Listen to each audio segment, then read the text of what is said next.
ये भुवनेश्वर ये बहुत ही हमारे लिए एक महत्वपूर्ण स्टेट है और यहाँ से हमारे अनेक नेता चुन के आए हैं और उन्होंने देश की सेवा की है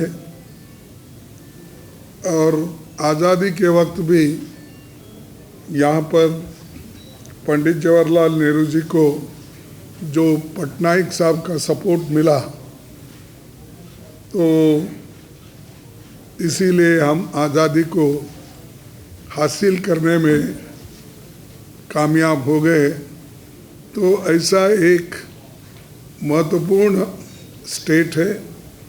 ऐसे स्टेट में हम को जरा ये 24 बरस से धक्का लगा है कांग्रेस को और यहाँ पर आज नवीन पटनायक जी 24 वर्षों के लंबे कार्यकाल उनकी बहुत बड़े अरसे से काम कर रहे हैं, लेकिन इतने दिन काम करने के बाद और उन्होंने जिनके साथ काम किया वो भी कम से कम 10 साल से मोदी जी उनके साथ ही है। उन्होंने इस राज्य के भलाई के लिए एक होकर काम कर रहे हैं ऐसा हम पहले सोचे थे, लेकिन वो खरे नहीं उतरे। वो अब उनका एक दूसरे का जो ओपनली झगड़ा चल रहा है उससे मालूम होता है कि हमारे उड़ीसा स्टेट का कितना नुकसान हुआ, क्योंकि बगैर बात करे तुम लोग अंदर से ही एक होकर अपने तख्त की हिफाजत करने के लिए जो कोशिशें की, लेकिन उसका फ़ायदा लोगों को नहीं हुआ। और आमतौर पर यहाँ उड़ीसा में भीषण बेरोजगारी है, दूसरा बेतहाशा महंगाई है। आपको तो मालूम है देश में महंगाई का एक बहुत बड़ा मुद्दा हमने उठाया है और यहाँ पर भी और भी महंगाई ज़्यादा है। उड़ीसा की पहचान सस्ते मजदूर मुहैया कराने वाला राज्य के रूप में जाना जाता है। वो सब ये लोगों ने बना दिया। यहाँ पर इतना नेचुरल रिसोर्सेस है और यहाँ का रिसोर्सेस बाहर जाके बड़े बड़े कारखाने बनते हैं, बड़े बड़े यानी एम्प्लॉयमेंट मिलने के जो आसार बाहर होता है यहाँ पर वो नहीं मिलता। इसको अगर दूर करना है तो हम ये दोनों सरकार को बदलना होगा। और तीसरा, खास करके ये चिटफंड और खनन घोटाले के कारण उड़ीसा सरकार की पहचान एक भ्रष्ट सरकार के रूप में है। तो इसीलिए हम जो बीजेडी को पहले वक्त जो हमने एक यहाँ के लोगों ने जो चांस दिया, शायद अब इस बार लोग देने वाले नहीं हैं और इसके लिए बीजेपी और बीजेडी दोनों बराबरी के रिस्पॉन्सिबिलिटी उनकी है। और तीसरा, युवाओं में भीषणतम बेरोजगारी तो बढ़ रही है, लेकिन इधर उन्होंने कोई ध्यान नहीं दिया और हम अभी हमारे 7 जो नेता आए थे उनसे पूछताछ करने के बाद यहाँ कम से कम 41% ILO रिपोर्ट के मुताबिक अनएम्प्लॉयमेंट है। तो आप सबसे ज़्यादा उड़ीसा में है, तो फिर आप डेवलपमेंट क्या करें? 24 साल एक आदमी एक जगह एक स्थान पर अगर बैठता है, अपने लोगों की चिंता अगर नहीं करता, 41% अनएम्प्लॉयमेंट रखता है, और फिर भी लोगों से वो वोट पूछते हैं, तो किस मुंह से वो पूछते हैं मुझे समझ में नहीं आ रहा। और इनको साथ बीजेपी तो और भी रिस्पॉन्सिबल है, क्योंकि यहाँ के लोगों को तो एक अलग ढंग से उन्होंने बोल कर अपने मदद करने का तो छोड़ दिया, और यहाँ पर कोई मदद ही नहीं किया, सिर्फ उनके चीफ मिनिस्टर के ऊपर छोड़ दिया। लेकिन चीफ मिनिस्टर और दोनों मिलके इस अपने उड़ीसा का मैं क्या कहूँ कि उड़ीसा को बर्बाद करने में इन दोनों का हाथ है। तो हम ये चाहते हैं कि हमारी सरकार, गठबंधन की सरकार, हम जो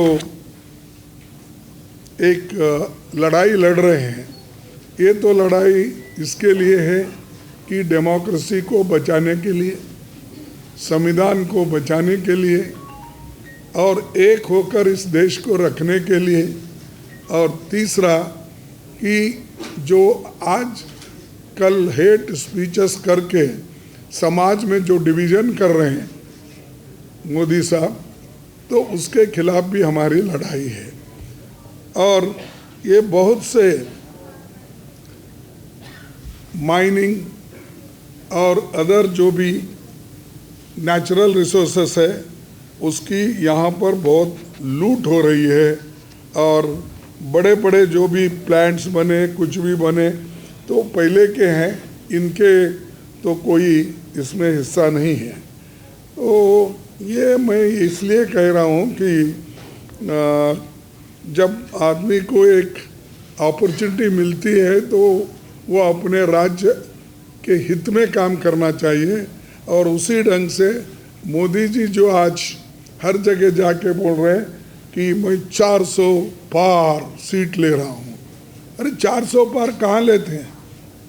आप तमिलनाडु में हैं, आप केरला में हैं, आप कर्नाटक में 50-50 हो रहा है, और महाराष्ट्र में 50-50 हो रहा है, और आंध्रा में तुम्हारा कोई नहीं है, वहाँ पर तो जगन बैठे हैं, और तेलंगाना में ये लोग हैं। कर्नाटक, तेलंगाना, ये अपना केरला, तमिलनाडु, आप कहीं भी नहीं है वहाँ पर। और यहाँ पर जो ज़्यादा से ज़्यादा सीटें पहले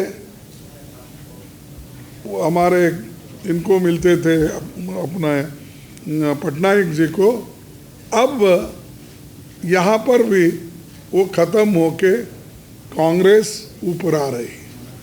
कांग्रेस इसलिए ऊपर आ रही कि ये दोनों के लड़ाई में, और ये दोनों जो इस उड़ीसा को बर्बाद करने में लगे, तो लोग अब रियलाइज़ करें, तो वो रियलाइज़ करके आज कांग्रेस को वो मदद कर रहे। उसके बाद हमारी गारंटीज़ ये है कि मोदी साहब तो बोलते मोदी की गारंटी ये तो पक्की है, सरकारी है बोलते, लेकिन उन्होंने कभी गारंटी नहीं निभाया।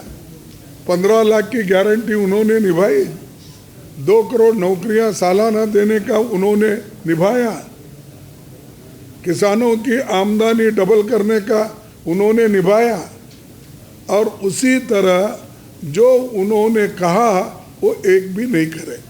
फिर अब गारंटी बोल रहे हैं। अरे तुम्हारी गारंटी देश के लिए कुछ भी नहीं है।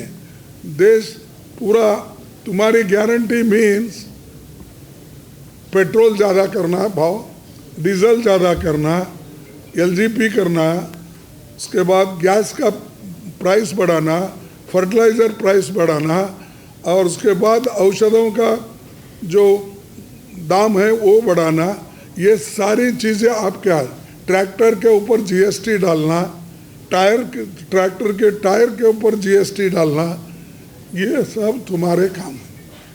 ये है, मोदी है तो ये मुमकिन है।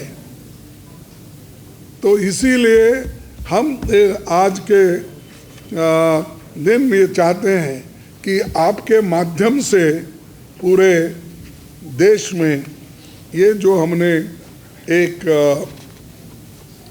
माहौल तैयार किया है जनता के लिए, और ये लड़ाई जनता की है।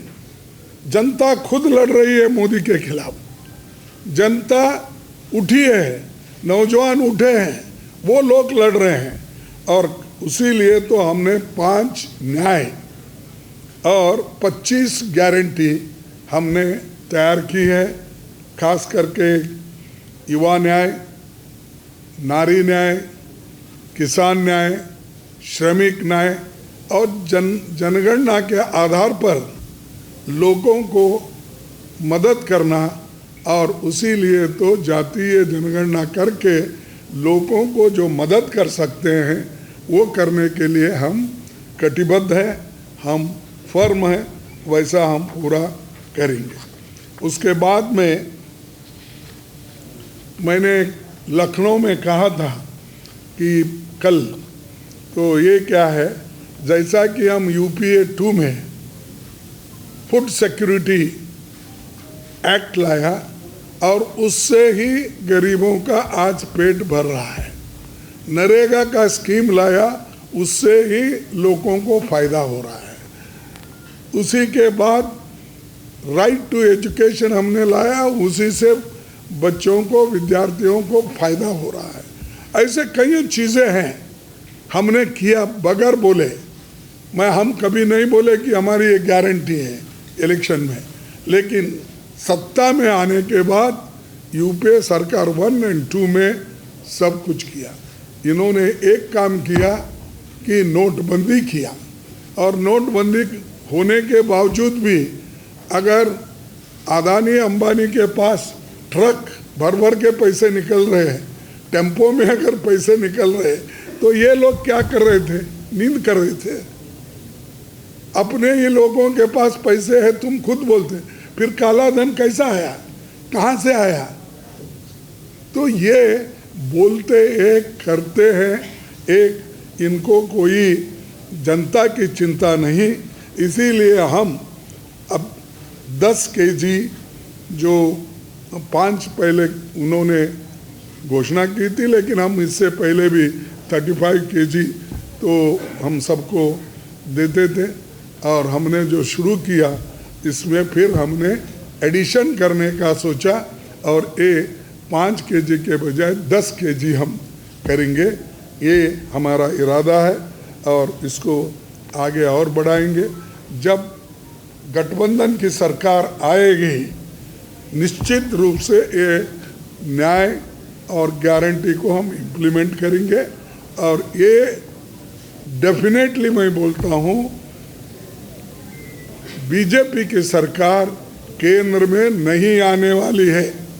मैं ये आंकड़े के साथ आपको बताया कि ये स्टेट में तो उनका घट रहा है, ये राज्यों में भी चलेंगे, ये राज्यों में भी उनके घट रहे हैं। अब फर्ज करो कर्नाटक में 1 ही सीट थी, हम तो वहाँ पर 10-12 ला रहे, तेलंगाना में 1-2 थे, अब तो हम वहाँ 10-12 ला रहे हैं। फिर इनके पास कौन से ऐसे आंकड़े मिले जो 400 पार? मैं समझता हूँ 200 से ज़्यादा ये सीट उनको आएंगे नहीं, इनकी सरकार बनेगी नहीं, हमारी गठबंधन सरकार की बनेगी। हमारे पास उतने नंबर है उनको रोकने के लिए और सत्ता से बाहर करने के लिए। ये देखिए, इसको हमारे को एक तो हमारी अकाउंट बंद कर दिए, हाँ, जो 14 लाख रुपए की कमी थी, कई के लिए कि हमने टाइम पे ये नहीं किया। 1 मिनट भाई, टाइम पे हमने रिटर्न नहीं भरा और उसमें 14 लाख नहीं दिखाए, तो उन्होंने ये कहा कि तुम 14 लाख नहीं दिखाए, इसीलिए 135 करोड़ रुपए का उन्होंने हमारे ऊपर पेनल्टी लगाया और हमारे ट्रेजरी को ताला डाल दिया, बैंक अकाउंट बंद कर दिए। तो ये लेवल प्लेइंग ग्राउंड तो नहीं है, ये तो सताने का है। और हम गरीबों के तरफ है, हम तो कोई अमीरों के तरफ नहीं उनके जैसा। और ये तो स्टेट ऐसा है, शेड्यूल कास्ट, बैकवर्ड, आदिवासी, ये सब मिलके मैं समझता हूँ यहाँ 92% होगा। इतना बड़ी संख्या में रहते हुए भी यहाँ के लोग किस वजह से ये देते हैं मुझे मालूम नहीं, लेकिन अब तो सबको समझ गया है। डेफिनेटली हमको वो लोग मदद करेंगे, इस बार हम जरूर आएंगे।